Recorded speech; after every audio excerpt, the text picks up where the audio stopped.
जय श्री कृष्ण, जय स्वामीनारायण। सवार सवाરમાં નીકળી ગયા અમે રોઈસા જવા માટે। રોઈસા રસ્તામાં અમારે એક પેટ્રોલ પંપની સાઈડ જોવાની હતી। પેટ્રોલ પંપે આવી ગયા અને મસ્ત મજાનું લોકેશન સેટ કર્યું અને ત્યાં ફિટ કરવાનો તો સોલર કેમેરો ડબલ લેન્સ વાળો, એટલે કેમેરો કમ્પ્લીટ ફિટ કરી દીધો છે અમારે ભરતભાઈ વ્યવસ્થિત। ને કેમેરાનો વ્યૂ સેટ કરી, એંગલ એકદમ પરફેક્ટ કરી, એપ્લિકેશન ઇન્સ્ટોલ કરી અને કસ્ટમરના મોબાઈલમાં રિઝલ્ટ બતાવી દીધું। કસ્ટમર કે એકદમ મસ્ત અને તમારું કામ એટલે બેસ્ટ। હવે નીકળી ગયા અમે જાફરાબાદ જવા માટે। જાફરાબાદ અમારે જવાનું છે કસ્ટમરના ઓફિસે।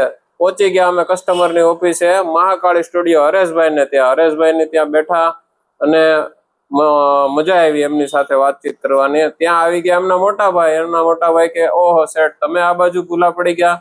મેં કીધું નીકળ્યા તા આ બાજુ તો મળતા જાય। ત્યાં પતાવી અને અમે નીકળી ગયા પાછા કડિયાળી જવા માટે। આવી ગયા રસ્તામાં કડિયાળી પેટ્રોલ પંપે અને જોયું તો ત્યાં 3 કેમેરા બંધ હતા।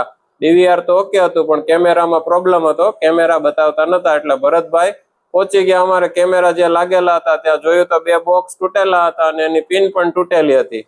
જોયું તો બરાબર પરફેક્ટ કરી અને એમને ફિટ કરી દીધું ભરતભાઈએ। ફિટ કરી અને ભરતભાઈ અમે આવી ગયા ઓફિસમાં રિઝલ્ટ જોવા માટે। કસ્ટમરને વ્યૂ બતાવી બરાબર એકદમ ઓકે, સાઈટ કમ્પ્લીટ કરીને નીકળી ગયા ઘર તરફ। ત્યાં રસ્તામાં આવે અમારે ગરાડ, તો ભરતભાઈ કે દાસ બાપુના ભજીયા ખાવા? તો મેં કીધું હાલો દાસ બાપુના ભજીયા ખાઈએ। તો મગાવી લીધા ગરમા ગરમ ભજીયા અને ઠંડી છાશ ને લાલ ચટણી અને લીલા મરચા। બસ આજના માટે આટલું જ। મળીએ છે ફરી નવા વ્લોગ સાથે કાલે। જય શ્રી કૃષ્ણ, જય સ્વામિનારાયણ।